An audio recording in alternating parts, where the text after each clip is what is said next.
따라서 때를 알자.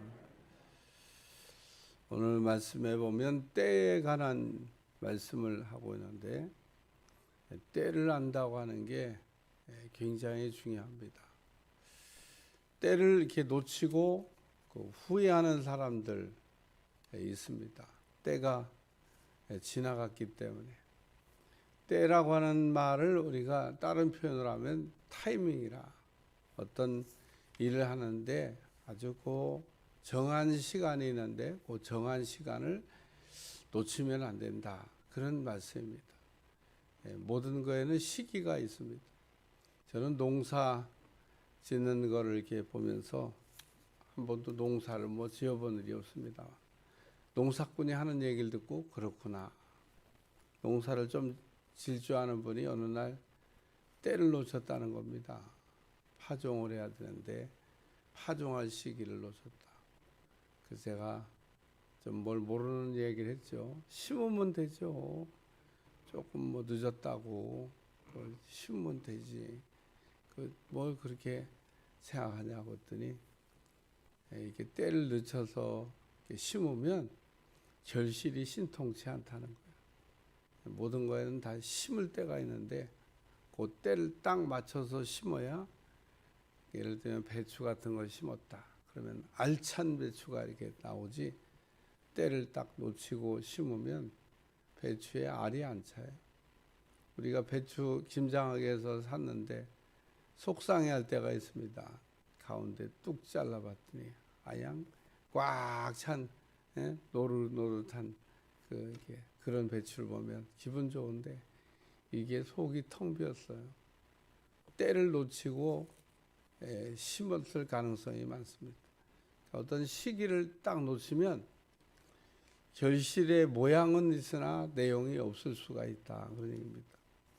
그리고 가장 결정적인 거, 우리가 회개하는 것도 때가 있는 거지. 지옥 가서 회개 안 할 사람은 아무도 없다, 제가 그런 얘기를 늘 하는데, 지옥에 가면 다 회개해요. 뭐라고 회개하냐, 그때 그럴 걸. 그리고 아주 시끄러워요. 껄소리가 너무 많이 나가지고. 지옥에는 껄껄하는 사람들이 많대. 그때 그럴 걸. 그래서 예수님을 믿으세요라고 얘기하면 아직 아닙니다, 그렇게 대답하는 분들 많아요. 하나님이 이렇게 만나게 한 것도 은혜요. 또 복음을 들은 것도 은혜요. 기회를 잡은 것도 은혜요. 모든 게 다 타이밍이 있는데, 전에서 이게 들었다고 하는 게 하나님이 기회를 주시는 거예요. 사람들은 이렇게 콜링, 부르심에 대해서 드라마틱한 것만 맨날 생각하고 있어가지고 부르시면 아니라고 대답을 해요. 참 답이 없는 사람들입니다. 그러니까 하나님이 부르심이 아주 단순하게 우리를 이렇게 부르시지, 무슨 사도 바울이 다메섹 도상에서 빛 가운데 나타난 주심을 만나보고 만난 것처럼 그런 만남도 있죠. 드라마틱하게 만난 사람들 많이 있습니다. 여러분도 하나님 만나게 해주세요. 만나고 싶어요. 그리고 기도해봐요. 둘 중에 하나로 만나겠죠. 드라마틱하게 만나든 아니면 평범하게 만나든. 근데 대부분의 만남은 평범하게 만나요. 드라마틱한 간증거리 같은 그런 만남이 우리에게 그렇게 흔히 일어나냐? 흔히 안 일어나요. 그러니까 하나님의 부르심은 굉장히 심플하게, 우리에게 아주 간단하게, 단순하게 접근해 온다는 거예요. 어제도 등단분이 이렇게 전기공사 한 분이 들어왔다 나갔는데, 우리 한 사람이 전도하더라고요. 그랬더니 이렇게 교회 공사를 하게 돼서 얼마나 참 감사한 일이냐. 그래요. 여기 여러 업자들이 들어왔다 나갔어요. 여러분 생각해 보세요. 우리는 돈을 내고 그 사람들은 돈 받고 일하는 거라고 생각하지만, 업자들 가운데 평생 교회 한 번도 가서 공사 안 해본 사람도 있을 수 있고, 교회 공사? 아유 난 안 가. 억만 금을 줘도 안 가. 뭐 이러면서 안 올 사람도 있어요. 그러니까 그 교회를 들어와서 뭐 이런 이유든 저런 이유든 와서 성전 건축에 돈을 받고 일한 뭐 싹분이라 할지라도 출입을 했다고 하는 게, 그것도 성광교회를 들어왔다 나갔다고 하는 게 얼마나 참 대단한 일이냐. 우리가 복음을 이렇게 듣는다고 하는 거 얼마나 중요하지 모릅니다. 그래서 오늘 말씀은 뭐 여러 가지 얘기를 하고 있습니다만은 때를 알아야 된다. 뭐 이런 얘기를 하면서, 첫째는 자다가 깰 때, 따라서 자다가 깰 때, 자다가도 벌떡 일어날 때라는 겁니다. 제가 만약에 자다가 그냥 새벽에 잤다, 그렇게 생각을 해보세요. 참 여러분들은 이렇게 여럿이 와가지고 기다리고 있는데 자다가도 벌떡 일어나야 되지 않겠어요? 참 저는 이렇게 매일 새벽마다 이렇게 자다가 이게 깨서 나오는 것들 이렇게 생각하면서, 야, 참 기적이다, 기적. 매일 이렇게 일어나기가 편한 게 아니에요. 어제도 식사하면서 제가 했던 말이 한 가지인데, 아유, 새벽기도의 리듬이 안 돌아와요. 저쪽 교회에서 새벽기도 할 때 그 리듬이 돌아와야 되는데, 리듬이 한번 이게 교회 이전하면서 한번 깨져 놓으니까 리듬이 잘 안 돌아와요. 그러니까 한마디로 새벽에 일어나는 게 쉽지 않다는 거예요. 저녁 때 되면 피곤하고, 또 모든 걸 이렇게 일상을 앉아갖고 하기가 쉽지가 않아요. 다 책상에 앉아가지고 연구도 하고, 또 뭐 새벽 되면 시간 되면 착 일어나고. 근데 감사한 거는 그래도 이렇게 이전 중에 어려운 막 리듬이 막 이게 깨지고 어려운 중에도 자다가 깰 때라. 자다가 일어나는 게 기적이라니까요. 자다가 그냥 쭉 가면 어떡해요? 그러면 저도 뭐 새벽에 이렇게 실수한 적도 간혹 있습니다만, 그냥 기도하시다가 가셔야지 뭐. 자다가 안 일어나는 걸 어떡하겠어요? 근데 하나님이 이렇게 깨워주셔가지고 여러분 얼굴을 다시 보게 돼요. 자다가 깰 때라. 자다가 깰 때, 그러면 마태복음 26장에 예수님이 겟세마네 동산에서 잠자고 있는 제자들에게 잠을 이렇게 깨워주시면서 깨어 기도하라, 그렇게 우리 주님이 말씀하셨죠. 우리가 눈 부릅뜨고 있으라고 하나님께서 우리에게 하시는 말씀이 아니라, 때를 놓치지 않고 타이밍을 탁 잡는 사람은 깨어있는 사람입니다. 깨어있다고 하는 말은 다른 말로 얘기하면 준비된 사람이다, 그런 얘기입니다.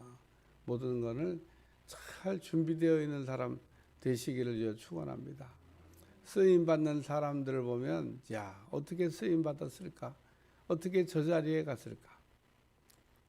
요즘 우리 TV에서 자꾸 듣는 얘기, 저도 잘 몰라가지고 이렇게 어떤 분한테 물어보니까, 직위가 없는 검사를 평검사라.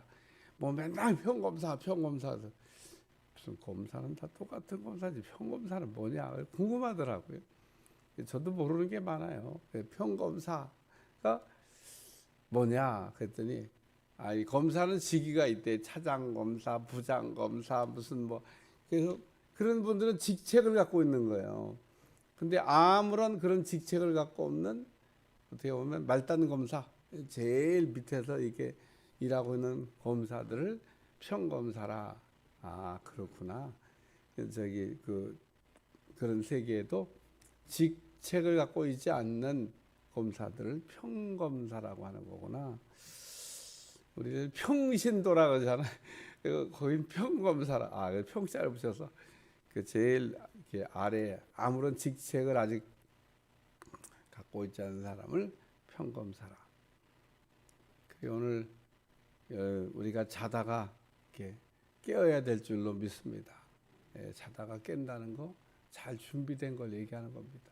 그렇게 이제 평검사로 있다가 어느 날 이제 이렇게 직위가 올라가는 거죠. 뽑아주는 사람이 저 일로 가 그러고 막 중앙 집업장 그래갖고 그럼 이제 직위를 얻는 겁니다. 이제 그런 거구나. 여러분도 하나님이 딱 준비되어 있으면 필요할 때 필요한 것으로 이렇게 우리를 적재적소에 배치해 가지고 쓸 줄로 믿습니다. 에스더에게 이때를 위함이 아니냐. 에스더가 준비되어 있으니까 왕비가 된 거예요. 여러분, 에스더가 왕비 선반전을 할 때 그때 준비가 안 돼 있었다. 그러면은 왕비 못 되는 거죠. 와스디 왕후가 폐위되고 왕비 그 예선전을 할 줄을 누가 알았어요? 모르드게가 그때를 위해서 막 이렇게 준비해 놓은 겁니다. 준비해 놓은. 딱 기회가 왔어요. 그리고 결정적으로 에스더가 왕비가 됐습니다. 이야, 어떻게 그런 일이 있을 수 있을까? 포로로 잡혀갔던 신분의 그 에스더가 페르시아 제국의 왕비가, 이거 실화입니다. 실화. 성경에 나온 얘기지만 역사적으로 실제 있었던 얘기입니다. 그러니까 우리나라에서도 종으로 팔려갔던 사람이 중국의 황비가 된 적도 있었다. 그러잖아요. 드라마로도 한번 나왔습니다. 야, 어떻게 그런 일이 있을 수 있었을까? 얼굴이 예뻐서 그랬나?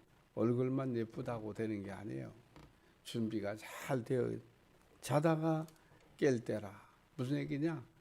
준비를 잘하고 있자. 그런 얘기입니다. 두 번째 말씀은 밤이 깊고 낯이 갖고 왔으니 그러므로 우리가 어둠의 일을 벗고 빛의 갑옷을 입자. 낮에와 같이 단정하고 방탕하거나 술 취하거나 음란하거나 호색하지 말며 다투거나 시기하지 말고. 이 여러 말씀을 한마디로 이야기하면 뭐냐?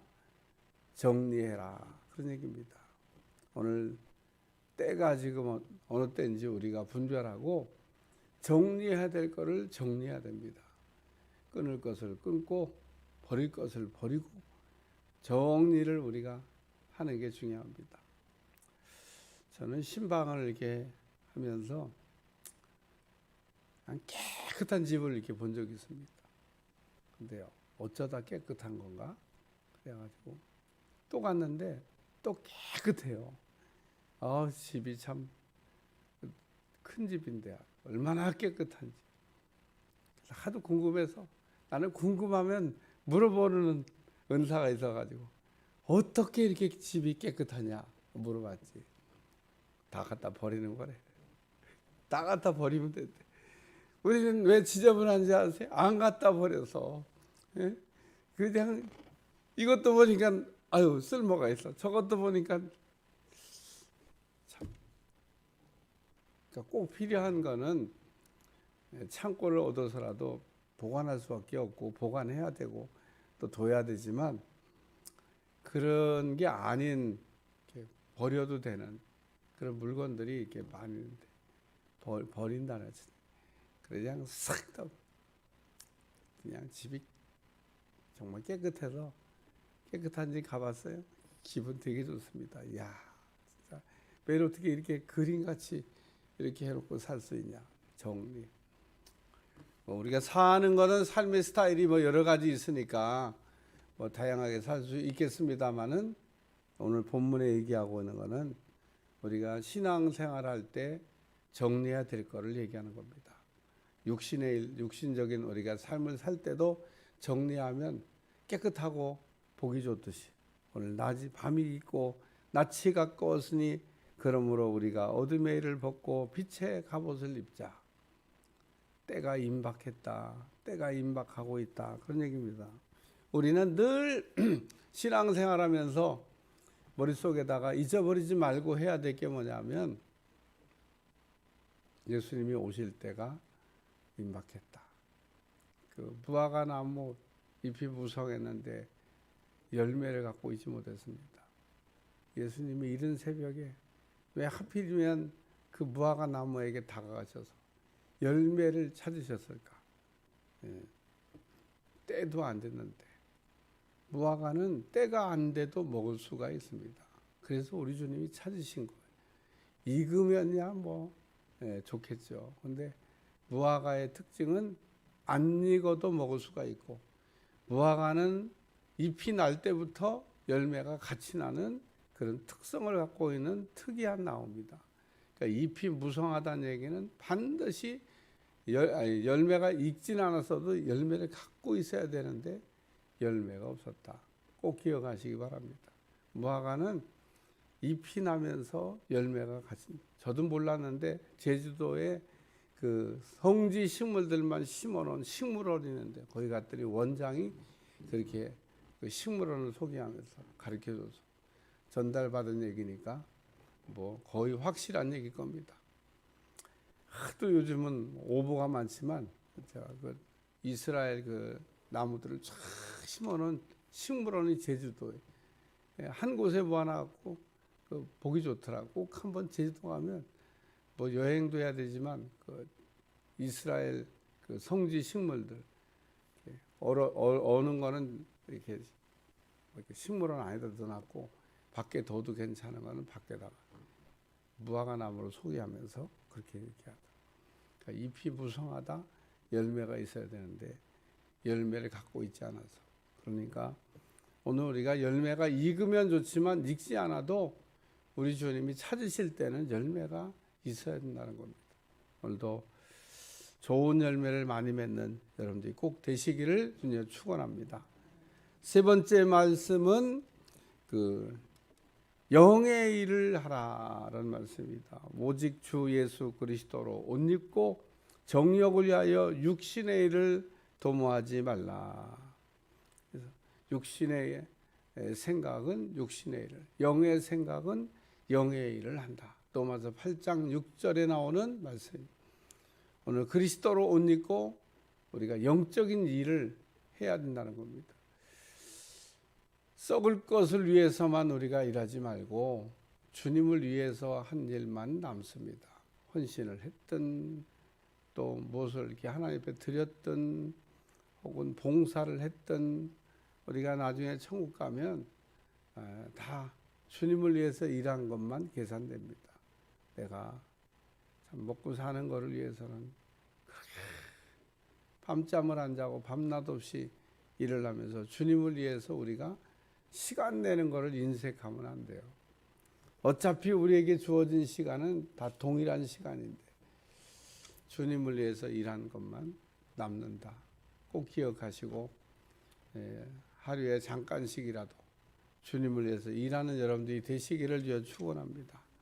기도를 해도 주님을 위해서 일할 수 있고 헌신을 해도 주님을 위해 일할 수 있고 주님을 위해 일하는 건요 다양합니다. 은사가 다양한데 은사가 똑같지 않아요. 사람마다 다 똑같으면 얼마나 좋겠어요. 똑같지 않습니다. 다 다양한 은사를 갖고 있는데 하나님이 내게 주신 은사, 내게 주신 은혜, 내게 주신 믿음, 이것을 우리가 따라서 주님의 일을 열심히 육신의 일을 도모하지 말고 여기 정욕을 위하여 육신의 일을 도모하지 말고 예수님을 위하여 영의 일을 도모하라. 주님을 위하여. 우리가 그래서 늘 물어봐야 될 질문이 한 가지 있습니다. 주님을 위하여인가? 나를 위하여인가? 나를 위하여도 열심히 일해야 되지만 주님을 위하여 일하는 일에 올인하고 힘쓰고 최선을 다하는 여러분들이 꼭 되시기를 축원합니다. 때를 아는 게 중요해요. 오늘 때를 우리가 아는 사람은 자다가도 뻘떡 일어나고 정리할 때 정리하고 또 영의 일을 할 때 영의 일을 감당하는 그런 사람들이 다 될 줄로 믿습니다. 기도하겠습니다. 하나님, 너희가 이 시기를 알거니와, 그러면서 오늘 시기를 분별하는, 하늘을 보고 우리가 천기를 분별하면서 주님 오실 때를 우리가 분별치 못하여 좌우 분별 없는 삶을 살지 않게 도와주시고 주님을 위한 살아갈 수 있도록 축복해 주옵소서. 감사드리며 예수님의 이름으로 간절히 기도하옵나이다.